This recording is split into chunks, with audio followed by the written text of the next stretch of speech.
My name is Alex, and I'm a registered nurse at Columbia St. Mary's Regional Burn Center, part of Ascension. Your upcoming surgery might have you feeling a bit anxious, but understanding how everything will happen and what exactly will happen should help to ease your mind.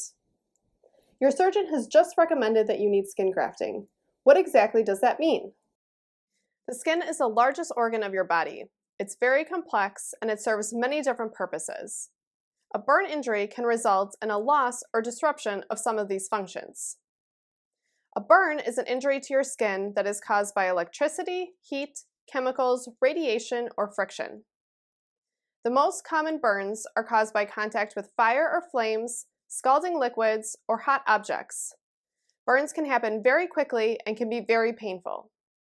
Also, the skin has multiple different layers. The severity of the burns will determine how the skin will be affected. What is your surgeon saying when he states that you have a superficial, partial thickness, or full thickness burn? What do these terms refer to? A superficial burn involves the outer layer of the skin, much like a sunburn. It's slightly painful, pink, and heals within a few days. A partial thickness burn can be categorized as either a superficial partial thickness burn or deep partial thickness burn. Not only do partial thickness burns injure the outer layer of the skin, they can also affect the deeper layers as well. You may have some blistering and the burn could look pink and moist, or it could be more red, white, and appear dry. These burns can heal on their own, or grafting may be necessary.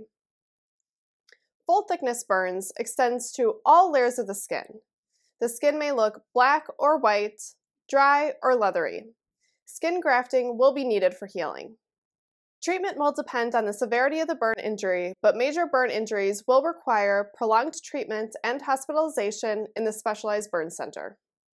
Now that we understand the function of the skin and how extensive a burn injury can be, we can now discuss debridement. Debridement is the removal of dead tissue from a burn, pressure ulcer, or other wound. Debridement speeds the healing process, assists in infection prevention, and can prepare the area for skin grafting by exposing healthy, living tissue. Surgical debridement is done under general anesthesia in the operating room. Chemical debridement makes use of enzymes that can dissolve dead tissue and can be done at the bedside with mild sedation. Your surgeon will assess the need for debridement and discuss your options with you. After your skin has been debrided, the wound must be covered or closed with a skin graft. Skin substitutes may be used after debridement to serve as a temporary cover. These allow the wound bed to regenerate, control infection, and reduce pain until the patient's own skin can be used for grafting. There are many different types of wound covers. Two of these examples are xenograft, which is pig skin, and allograft, which is cadaver skin. A skin graft is necessary if you have a wound that will not heal on its own because of its size or depth. A skin graft is a surgical procedure that removes the skin from one area of your own body, referred to as the donor site, and transfers it to the burn or wound. Skin grafts can be applied as a sheet or meshed graft. Sheet grafts are applied as one piece when possible. Skin used for meshed skin grafts are placed through a machine that puts small slits into the tissue. This allows the skin graft to be stretched and cover a greater area. The meshed graft also allows for drainage and accelerates wound healing. Both types of grafts are attached with stitches or staples. The grafts are usually wrapped with thick bandages to protect them as they heal. The donor site is the area where the thin layer of skin used for grafting was removed. After the layer of skin has been removed, this area will receive careful management to reduce pain and speed healing using occlusive or adherent dressings. The most common dressing for this type of wound is Xeroform. The donor site heals on its own, and the time of healing varies depending on the depth of the skin graft and your overall health. On average, it takes approximately 2 weeks. Once you have watched this teaching video, your surgeon will be reviewing and discussing with you the specific plan for your surgery and recovery. After that thorough discussion, you will sign a consent form authorizing them to perform the surgery. Labs, x-rays, and tests may be required prior to surgery if you have not already had them throughout your course of treatment. On the evening before surgery, usually after midnight, you will not be able to have any more food or beverages until your surgery is over. But don't worry, you will still receive medication for pain as well as other medications your surgeon or anesthesiologist wants you to receive. You will also receive antibiotics before, during, or after your surgery to prevent infection. Burn care may be completed as normal on the day of surgery, or you may have your wounds washed and placed in sterile towels. The surgical staff will pick you up shortly before surgery and transport you to the preoperative room in your own bed. If you would like, your family members can follow the surgical team to a waiting area closer to the operating room. Here they can wait for a progress report from your surgeon after your grafting procedure. If your family member is unable to be present, your surgeon can update them by phone afterwards. You may be required to go to the recovery room after your surgery. This post-anesthesia holding area is where you are sent to wake up after your procedure. Your heart rate, blood pressure, and breathing will be monitored frequently, and you will receive pain medication as needed. When awake, you will then be transferred back to your room on the burn unit. Back in your room, the recovery process will continue with frequent monitoring, pain control, temperature control, and positioning.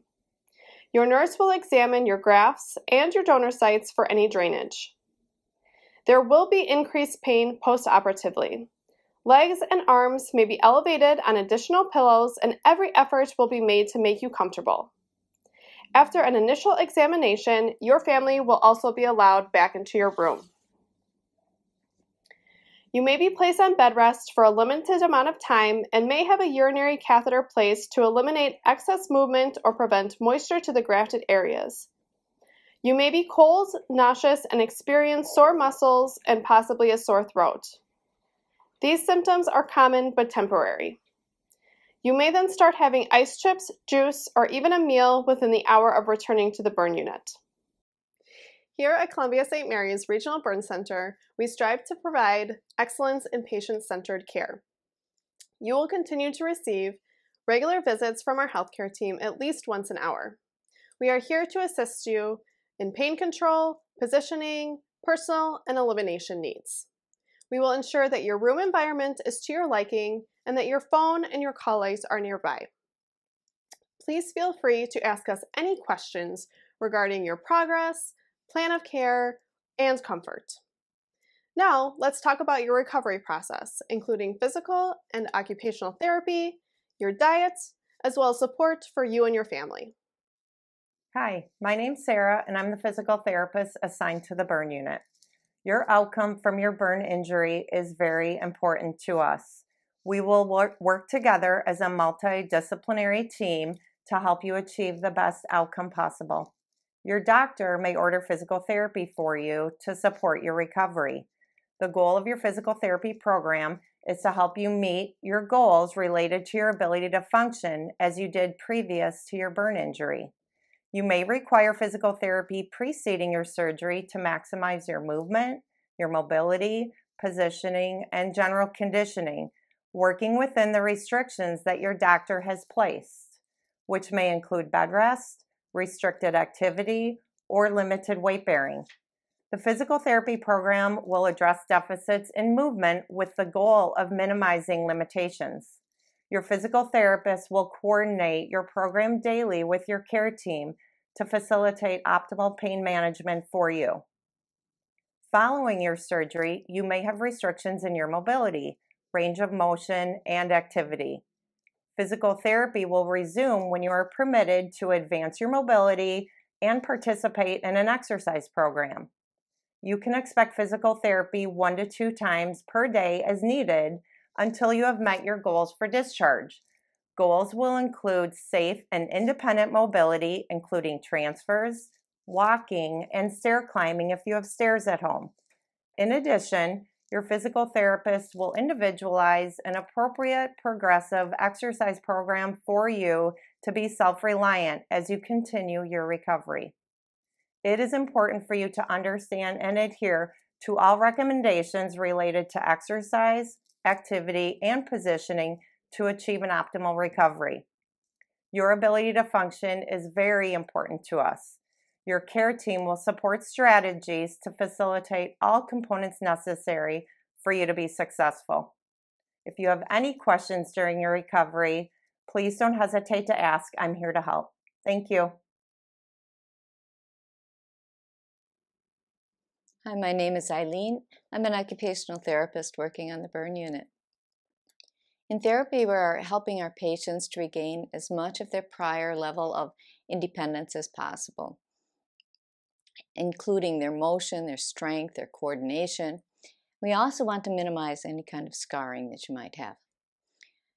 Now, our normal skin is very much like a shirt. It's all connected, and it has a lot of elasticity. When you reach up, you'll notice that the sleeve comes down and the bottom of the jacket or shirt comes up. Well, there's about 10 or 12 inches extra of length of the tissues when you're reaching overhead as when your arms are at your side. Now, the burns are going to tighten the skin, the tissue, the muscles, even the joints, and deeply burned skin is not going to have that same stretch or elasticity of your normal skin. So what can happen is that skin and muscle and tissue can tighten so much that it starts to limit your motion. It can also lead to maybe webbing where the skin tightens up like this. And it can lead to a permanent shortening called a contracture. So what we're trying to do is to minimize any of that loss of motion and contracture. And things that we do, one will be positioning. So we're positioning the arms in a lengthened position to stretch that skin and tissue, or the neck or the legs. We will also do splinting at times. We'll do a lot of exercise, a lot of ranging and stretching, strengthening, things like that to get your motion back. And eventually teach you your own exercise program. Now, it can be uncomfortable to do the stretching. The burns are already painful. So we will try to combine it with the pain medication and find the way that's the least uncomfortable for you. But I do have to say a lot of our patients feel better after they do their exercise with us. Now, when someone has surgery, we're going to hold off on the stretching to the part that they did the surgery to. They want that new skin to adhere. So let's say it's your elbow, we might still exercise the rest of your body. But we'll let that rest until maybe a week or so, depends. The doctor or nurse practitioner will tell us, okay, we can start to exercise that body part again, and then we will. It's very important that our patients exercise as much as they can on their own and move all throughout the day when they can.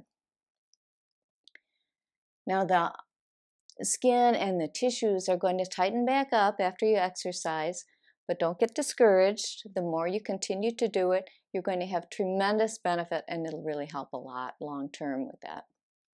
We also are looking at self-care. So the more that you can do for yourself, the better you feel, the closer you'll get to getting back to your former level of independence.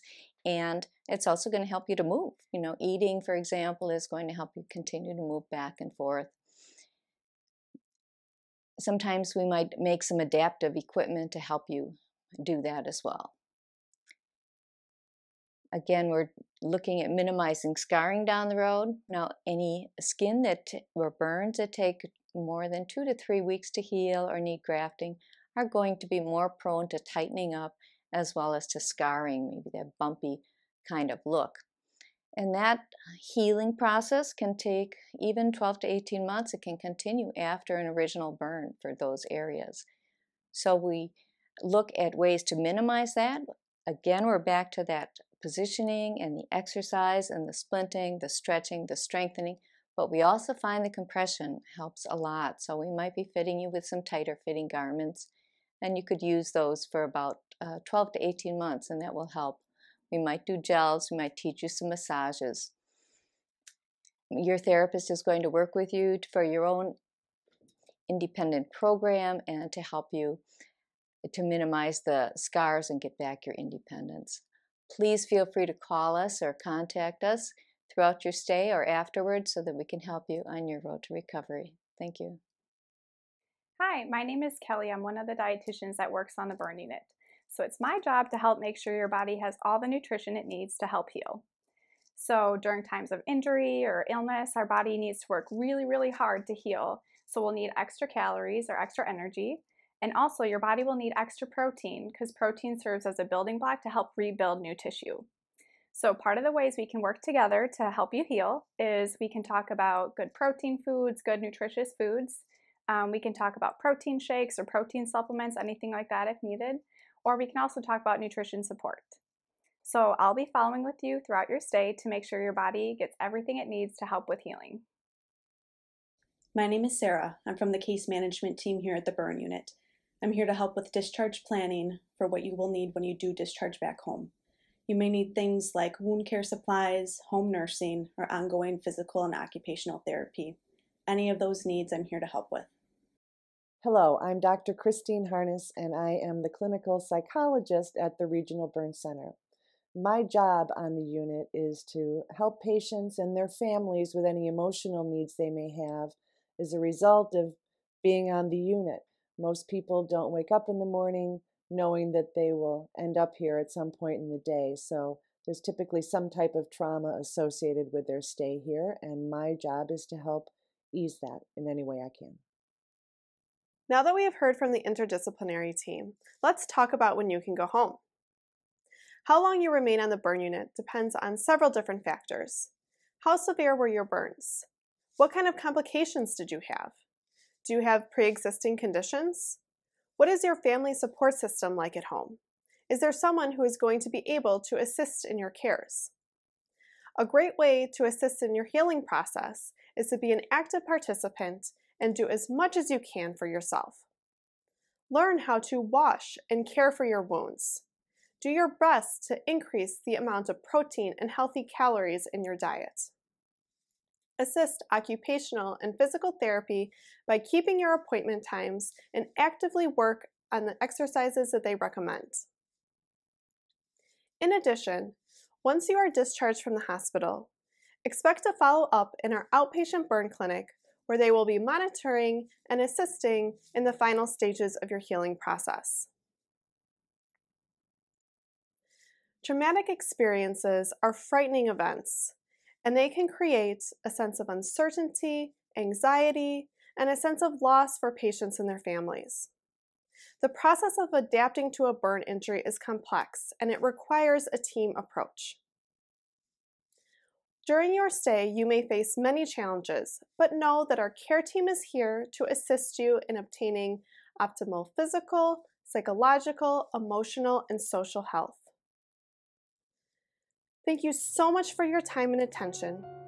Please direct any questions or concerns to the members of your healthcare team.